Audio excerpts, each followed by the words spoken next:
Well, hello. My name is Halston Body, Halstonboddy, and welcome to my brand new podcast and videocast as seen on YouTube and heard right here via the Podbean network. This is New Job, Who Dis?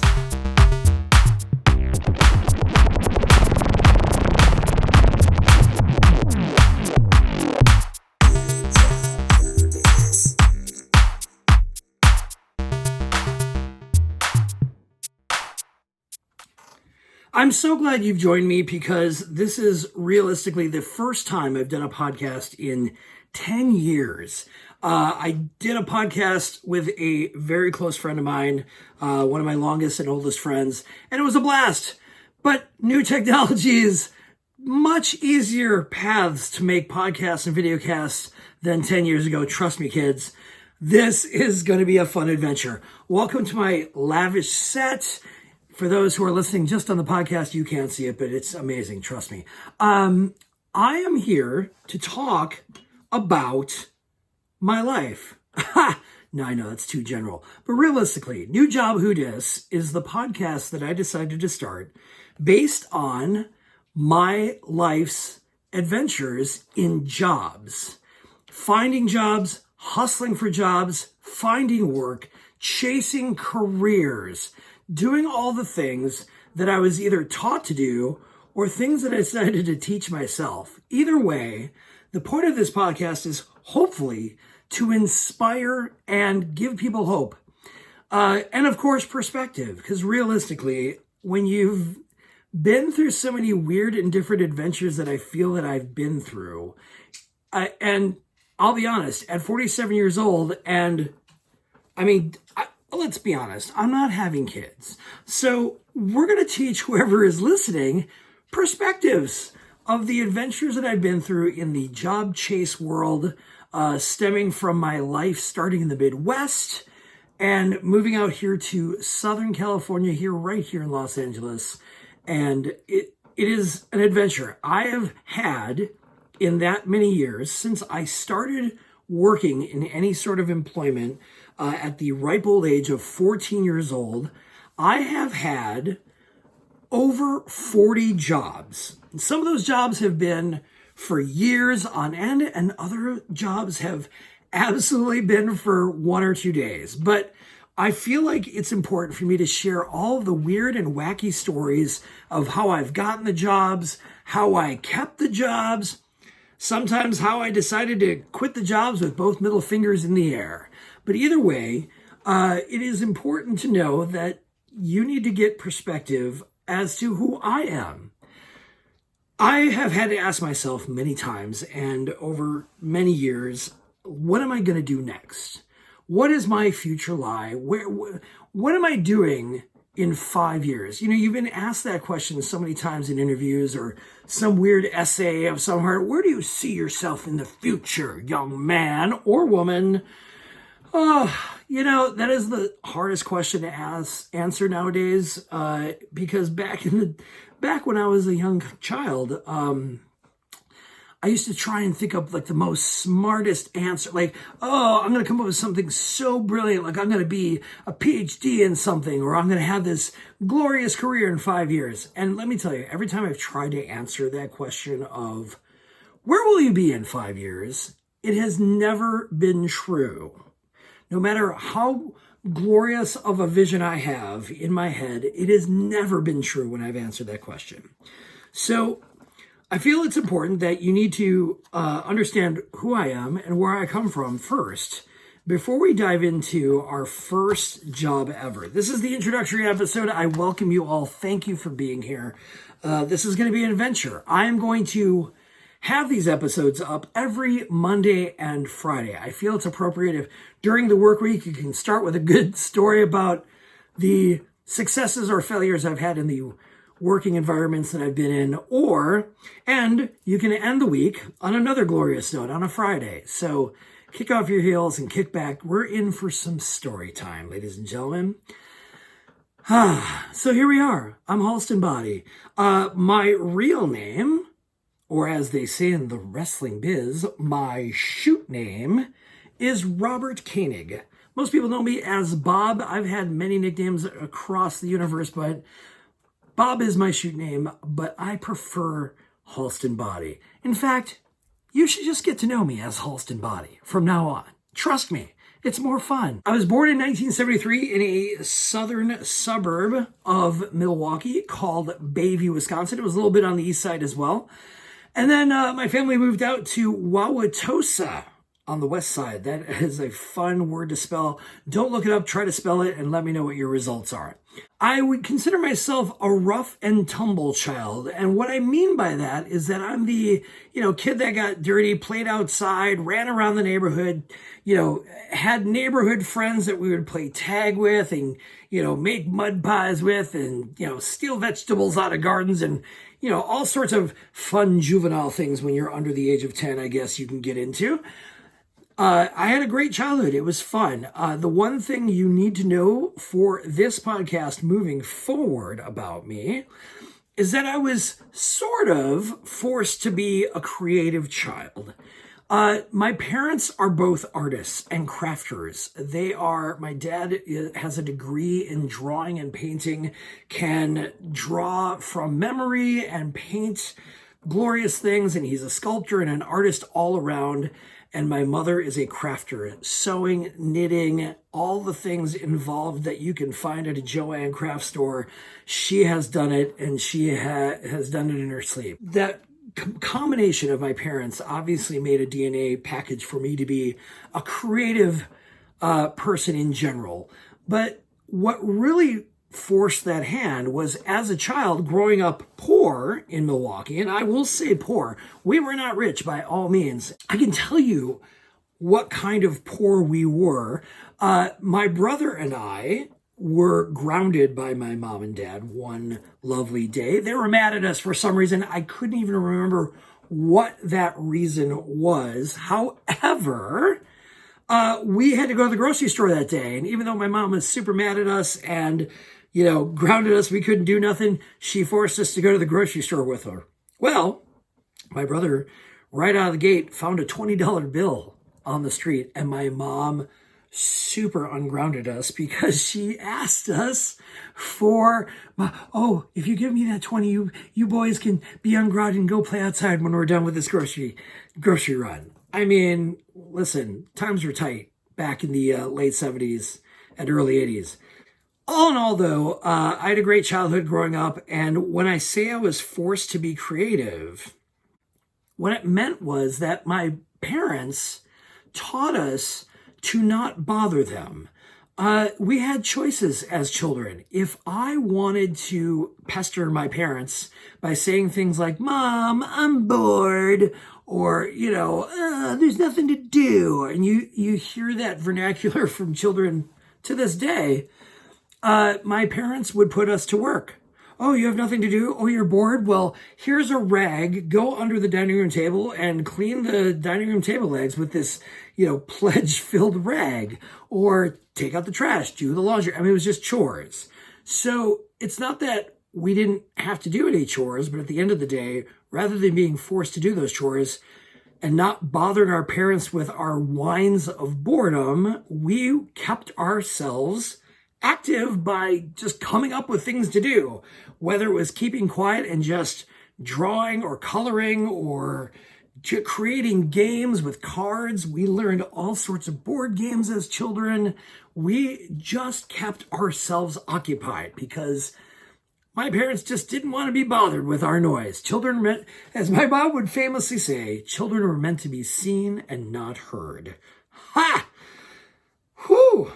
The other thing that I can tell you moving forward in this podcast that you should definitely keep in mind, perspective-wise, is that I was in the Midwest, and the Midwest can be probably generalized as hardworking, laborious, right? Farm workers, iron workers, steel workers. I mean, there's that whole Pennsylvania belt, the Ohio, that whole Midwestern belt was very laborious. And the way I can only describe it is just the way I was raised was that you couldn't be a lazy bum just living at home. You had to get a job.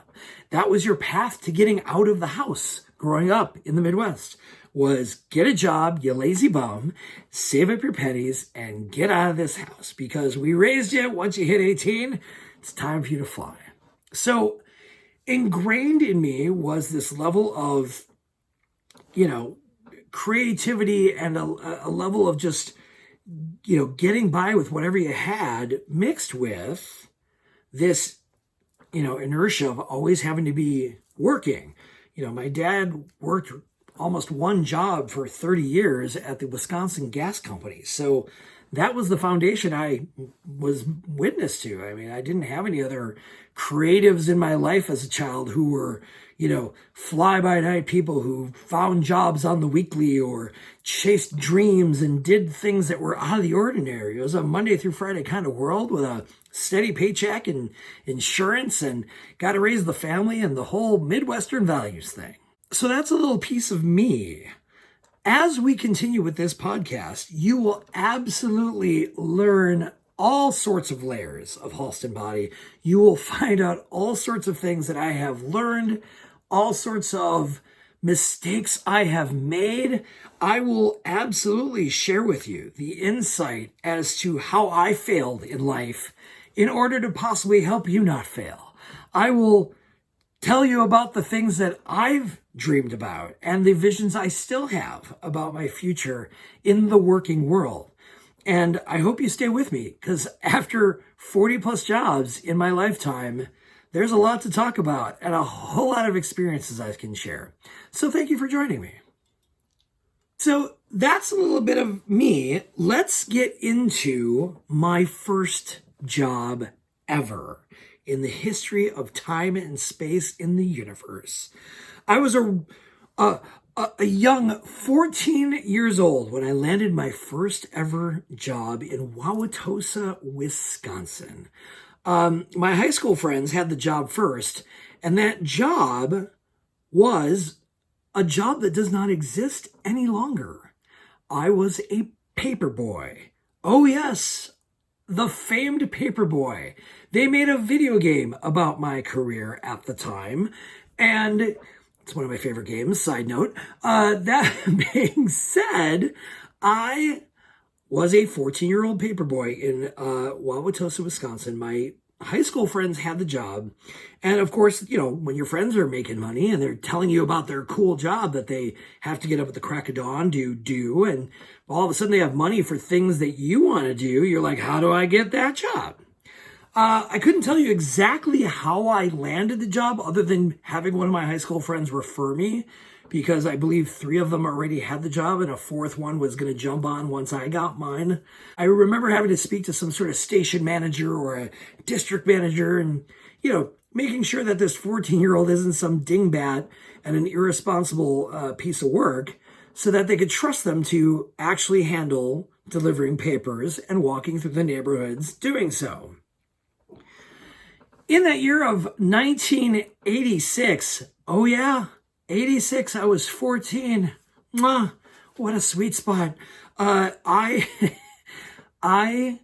was getting up at the crack of dawn to deliver what was known as the Milwaukee Sentinel.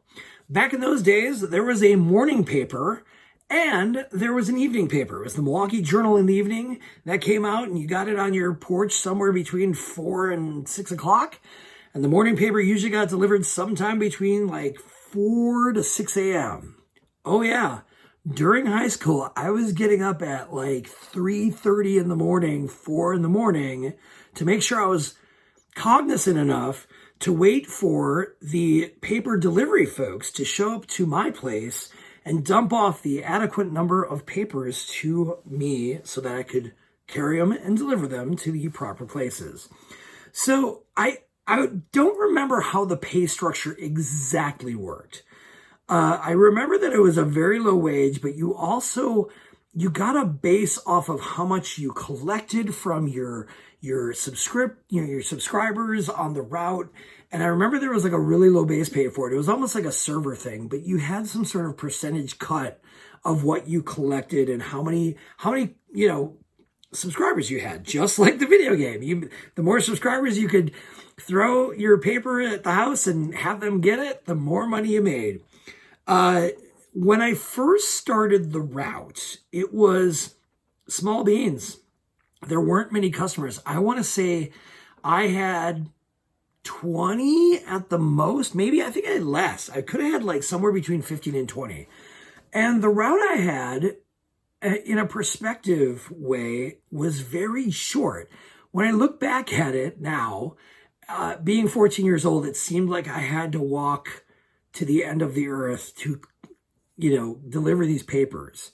However, looking back at this as an adult, it really was only about 6 blocks. And 2 of those blocks I didn't even have to deliver on. It was basically the 2 or 3 blocks I had to walk to get to the blocks that I actually had to carry to. Actually, I would take that back. I would say it's maybe 6 to 8 blocks. But realistically, if I walked that route now as an adult, it would take me 15, 20 minutes tops, and it would seem like a breeze. But back then, it was semi-torture. Because, of course, I'm a young teenager. My working bones haven't stiffened enough yet, so I'm still figuring it out. So going back to how the job worked, every morning, except for Sundays, because back then the Milwaukee Sentinel did not run on Sundays because the Milwaukee Journal just had the big fat Sunday newspaper. So as a Sentinel carrier, you had the slight advantage over the nightly journal carriers because you didn't have to actually lug huge amounts of papers on a Sunday morning. All you had to do was just carry those light morning papers, because after you've had an evening edition, unless something major or crazy happened in the morning, those morning papers weren't that crazily heavy. It was a fun job. You had to, as I said, you had to wait for the truck to show up, and they would dump off a whole bag full of papers on your porch. And sometimes you'd wake up and they'd already been there. It just depends on what time the truck got there. Keep in mind, back in 1986, there were no cell phones either. So keep this in mind as I'm doing this job. There's no way to communicate to the truck or to the station unless I actually walked up back into my house and picked up the landline phone and called somebody in case there was some sort of emergency.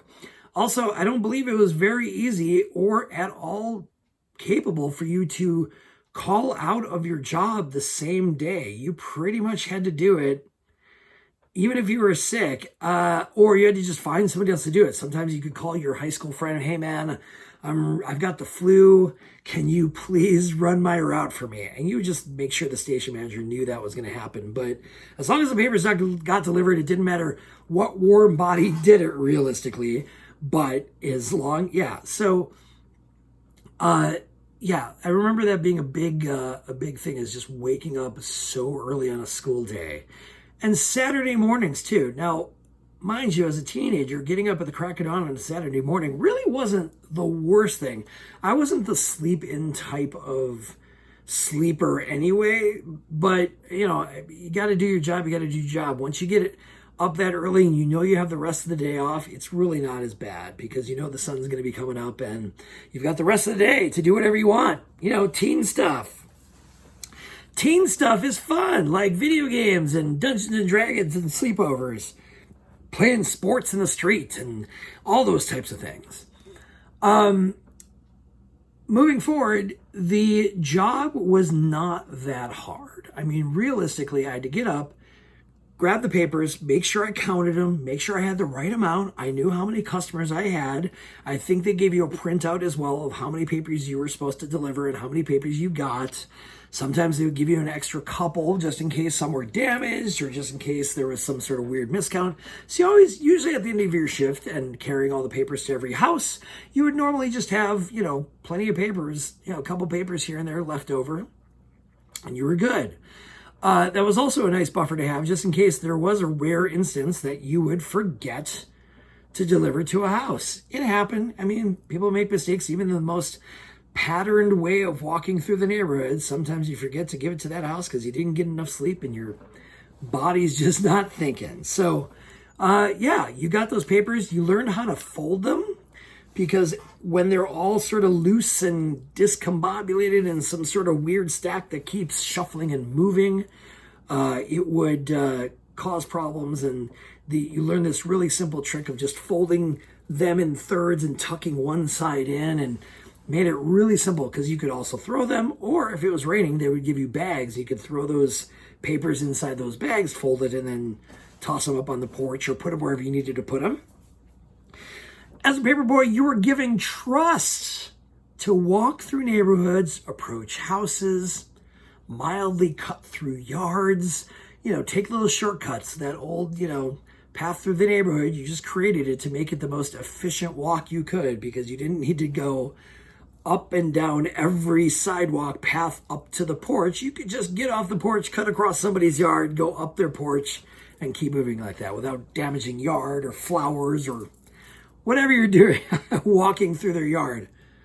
Carrying it wasn't so bad. You had these giant, oversized yellow, bright highlighter yellow canvas bags that could carry a whole ton of papers. And, you depending on how strong you were, how husky you were like me, you could carry a whole mess of papers. And that's probably the reason why my shoulder muscles and my neck muscles are as thick as they are, because I carried, 50, 60 pounds of papers every morning, 6 days a week for at least a year. So, development, darlings, that's what it's about. The foundations, drinking milk and carrying heavy papers every morning at the crack of dawn. I found the job to be very serene and peaceful because every morning you got to wake up at 4 a.m. And in a suburban town in the Midwest, quiet is so quiet out and just peaceful. You hear the birds chirping, you hear the weather, whatever it's going, you hear the wind going, the trees. It's just so quiet in the morning. Even quieter and more eerie when it snowed. Now remember, I'm in Milwaukee, so those winters, even with a light load of papers and even with, just a morning, get by before civilization really wakes up, in the hardest of winters, it was so quiet and just so, you could almost, it was almost like walking through AMS or ASMR, AMSR, what is it called? I can't remember. ASMR, where you're just like, you're walking through the neighborhoods and all you're hearing is of the snow drifts. And it's just, what a time to meditate. As a 14-year-old, I wasn't into meditation per se, but if you just wanted to absorb that quiet in, that was the time to do it. Pretty easy job, as I said. The thing is that here's the weird part that really, not only, it's obvious that the job doesn't exist today as it did then. Couldn't tell you the last time I saw a teenage kid with a bag slung over his shoulder, flinging papers and, doing the paperboy thing. But the weird thing about the job, which I don't remember all of the details about how this worked financially. Because I think you had to send the money in or take the money into the station. At the end of the day, I feel like there was some sort of give your money to your parents and have them write a check. It was an early, teenage way to learn how to be responsible with money and make sure you're crossing your T's and dotting your I's financially, so you're not losing the money that the paper, company is asking for, based on their customers. It was a fun deal, but you had to do this thing called collecting. And what that really meant is you had to walk around the neighborhood and go to the houses that have, cash payments for their weekly paper. And you would walk up to their house, ring their doorbell, knock on their door, and introduce yourself as the paperboy and say, I'm here to collect for your Sentinel payments. It was fairly cheap. It's not like I had to collect hundreds of dollars. I think it was like $5 at the most, $10 at the most per customer for a couple weeks of papers or something like that. Papers were like a quarter or 50 cents at the time. So people weren't really paying a ton of money. You could collect every 2 weeks or once a month, but either way, I think it was every 2 weeks was the base. And at the most, I think people were paying like $5 to $7 to me for their biweekly, payments. And, you did it whenever you needed to.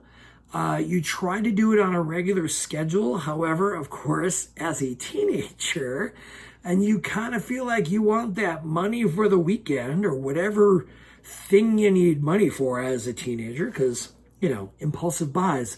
What's that about? We don't know. But the fun part is that you would try to do it like on a Tuesday or a Wednesday, but every once in a while you'd be like, oh, I need that money by Friday. So you go on like a Friday and people are kind of, what? Why are you here? Oh, I'm trying to collect. And of course, if people weren't home, you had to come back because, you didn't have their home phone number. You couldn't call up, hi, Mrs. Smith, this is Bob, your paperboy. Just wanted to call and see if you're home so I can stop by and pick up some money. You just had to take the chance on an evening and hope that most people were home after their day job, that they were there to answer the door and they weren't eating dinner and, it wasn't too late. So you had this like window between like 6:30 and 8:30 to try and do that. So you weren't, as I said, interrupt us the dinner time. There wasn't too much adventure to the job. I remember being harangued and or spoken to at my house by the police once because a neighbor felt that I was being too much of a, prowler by going through their yard. And it was essentially a path that I had been taking because at the end of my route was this giant apartment building at the bottom of the hill in Wauwatosa. And there was a grocery store next to the apartment building, but it was behind it and there was a fence. And, the last papers on my route were at the bottom of this hill in this, apartment complex that you had to walk up to.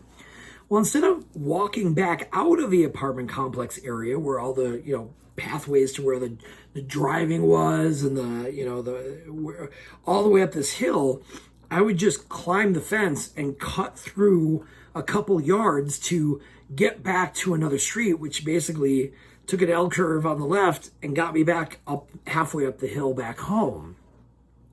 Well, one neighbor apparently didn't like it and, did some sort of investigation and thought that I was like being some sort of peeping Tom or something to that effect and called the police. And they, of course they took a look and they saw footprints and through the snow and everything like that. But I'm like, yeah, I'm just cutting through your yard. Calm down. This is, and, it's just one of those things where it was like, okay, well, that was weird, but I guess I shouldn't cut through those yards again. All right, no big deal. There's another time where I think the police pulled up on me really early and they were investigating because somebody said that they were running through the yards or doing something. And I don't know if it was a robbery. They didn't tell me, but they're like, did you see anybody running through here? And the funny part is I actually did. One of my houses, when I was coming off of it, I saw somebody take off through the backyard of another house, but I had no idea why. It wasn't like I saw them looking scared. I didn't see their face. All I just saw was somebody taking off and running. And I told them, they're like, oh, thanks. And then the cops took off. No big deal. Nothing crazy, nothing wild. Some of the more fun adventures that I had being a paperboy, though, were the big sale days. So, in the Black Friday sales of yesteryear, the biggest thing that most people were looking forward to was the Thanksgiving Day paper. When you worked the morning paper, you still had an opportunity to sell the Thanksgiving Day paper. The Thanksgiving Day paper was just this 5-pound pile of advertisements and sale catalogs from every department store ever in the history and time and space in your town. So of course, it's just the Targets and the Zayres and the JCPenney's and the Gimbals and the Boston stores of old mall days. And, these things were just, I want to say less, obviously way less than the whole JCPenney catalog. But of course, jam-packed with savings and coupons and all the things that, early bird shoppers wanted to get. And that was the paper to stuff them all into. When I say we were given the opportunity to actually sell the Thanksgiving paper, what it meant was you could wake up at your normal 3, 4 a.m. that you would normally, wake up to deliver your paper, but you'd say, I want 50 of those papers, or I want 75 of those papers. And the trucks would drive to your house and drop off however many papers you asked for. And you would load them up in your bags. And I had 2 bags, so I was double shouldering those Thanksgiving papers. So you would give your normal route. Obviously, your route you'd take care of. You would have, your Thanksgiving papers delivered crack of dawn, but they'd give you extra papers, and you could stand on like a major street corner, nearby, and just stand in the corner with your bags and sell papers to drivers stuck at streetlights. And you would make major bank, because the Thanksgiving paper wasn't, I think it was $2, because it was so thick and so big that, it just was the paper of the year and you needed it. So yeah, I remember making a lot of, 1986 money, as I said, $2 a paper. And even if you sold 50, it's like, wow, I made $100. As a 14-year-old teenager, I was rich with $100. Are you kidding me? I mean, all the things that I used to buy as a teenager: baseball cards, Dungeons and Dragons sets, video games, going to the arcade, going to, places to eat, doing those things that teenage people do. I was doing them and spending every dime on it and loving it. But then again, all my high school friends were too. So it was great to just have money together and sharing the miseries of our days when it, it rained today. Yeah, I know. I had my mom drive me around and we delivered that way. That kind of thing. So the other, I'd say the most exciting adventure I had being a paperboy was the adventure of winning a contest and suddenly becoming really cool overnight, because I won something that nobody had in 1986 in Milwaukee. At least in my high school and my teenager friends circles, nobody had one. So it was a great thing to have. Paper route areas, the district, had a contest. And when I first started my route, as I said, I believe I had somewhere in the neighborhood of 15 to 20 subscribers. It wasn't a big route, super easy. It was a great one to break in on because, again, it wasn't overwhelming. They had this contest where during a certain period of time, you could canvass your neighborhood, and, they drew up lines, of course, and you could freely knock on doors and cold call people in the neighborhood to see if they wanted to sign up and become a subscriber to the Milwaukee Sentinel or the Milwaukee Journal. But for the most part, because you're a Sentinel carrier, you definitely wanted to push your paper, which was the Sentinel. Well, I took that contest by the horns because the prizes they were giving away were pretty sweet for the day. I remember one of them being like a 19-inch or 18-inch black and white television. Yeah, I said that. A black and white television. That was the prize. But again, for a 14-year-old, that's like, what? My own TV? I know there were another couple other prizes on there. I can't remember what they exactly were because they were clouded by the CD player that they offered as a prize. And you got that prize if you got the most subscriptions to sign up between like a 2 or 3 week period of time. I can't even remember exactly how long the contest took. All I remember is that I wanted that CD player. I grew up under a parental household that was rock and roll. My parents were, they could have been cast in the movie Grease, but let's be honest, they were just 50s greasers and high school sweethearts. I've often joked that my mom is Rizzo and my dad wants to be Kenickie, but he's really John Travolta. He really is. He's like, it's Rizzo and, Travolta driving off in the sunset, not, Olivia Newton-John, not Sandy. And it was the total Midwestern rock and roll cliche, Bill Haley and the Comets, Greasers, Fonzie, that whole Happy Days lifestyle. That was my parents. The notion of having music in the newest form seemed very, very enticing to me.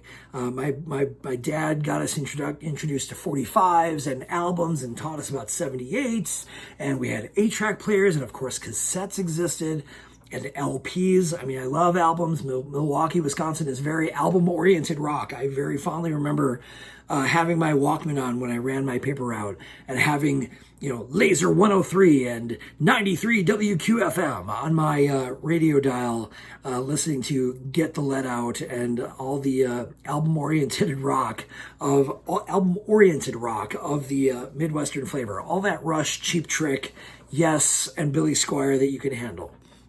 I really, really wanted that CD player. So I hustled. This was the first time as a child through my career and future careers that I learned what it meant to hustle. I wanted to win, so I won. And yeah, spoiler alert, I won. But here's how I won. I went out every day, Monday through Friday, during the time of collecting, and tried to get every house. I didn't act afraid. I didn't feel afraid. There was no reason for me to be afraid. Worst case scenario, they said no. The worst case scenario was they weren't home. It didn't matter.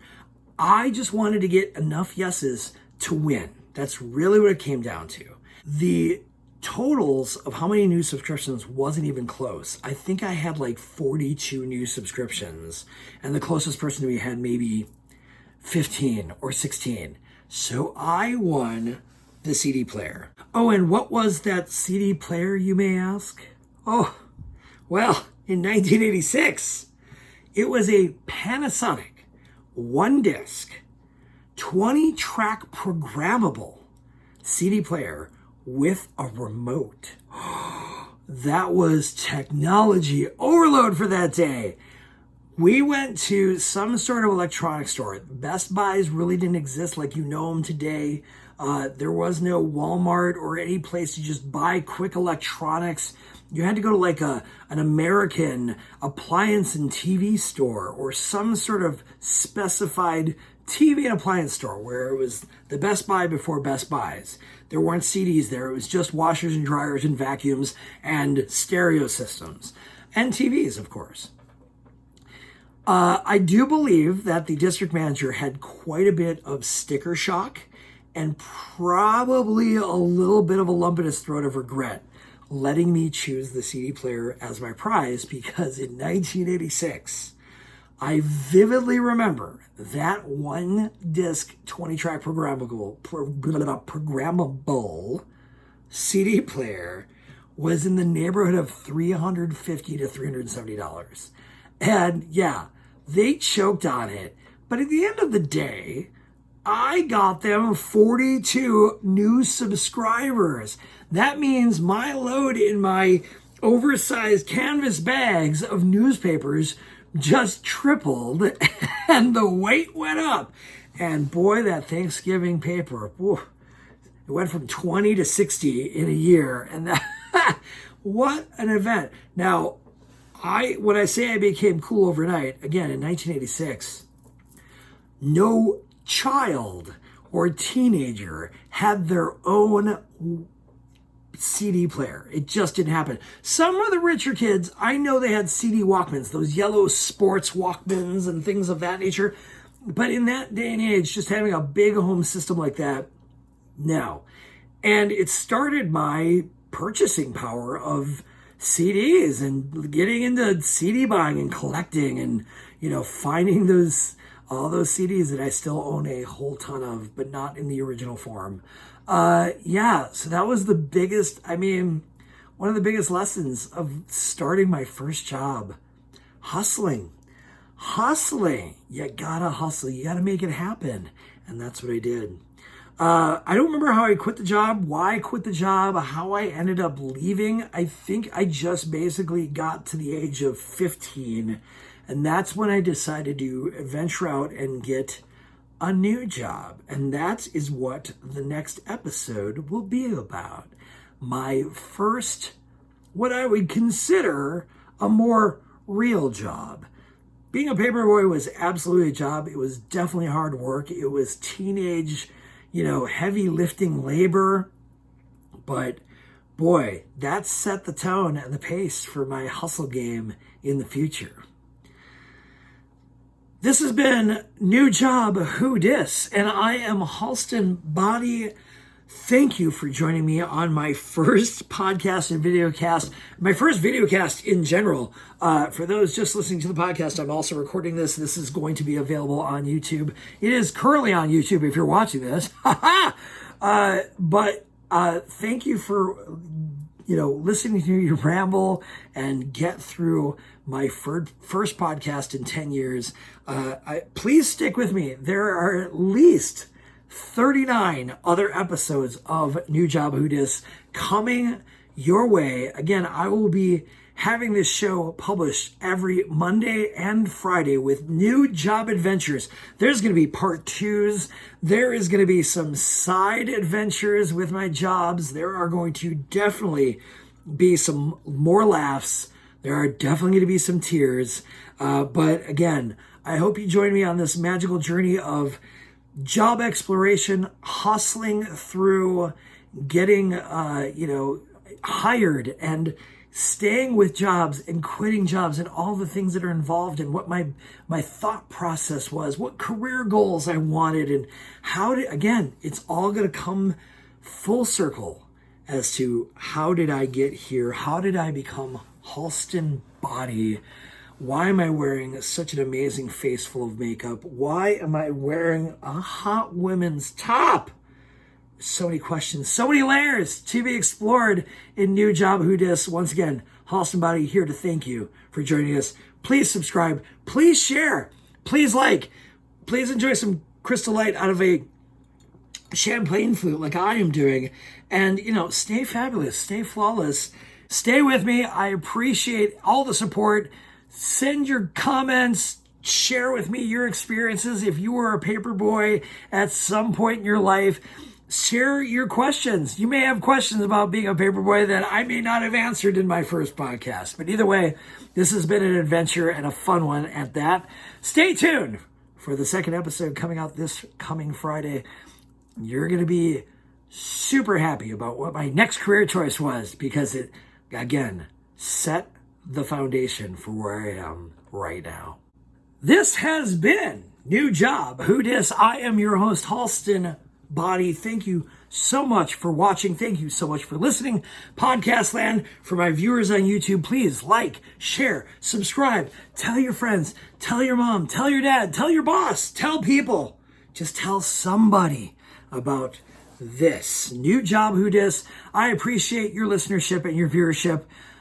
Please watch as well my pro wrestling adventures as the prism of excellence, darlings, for the most glorious and gorgeous Heather Monroe on Championship Wrestling from Hollywood. Check your local listings. Check out the website. Check it out on YouTube. It's also on CW30 Wrestling out of Memphis. There are many outlets to find it, as well as the Fight TV app.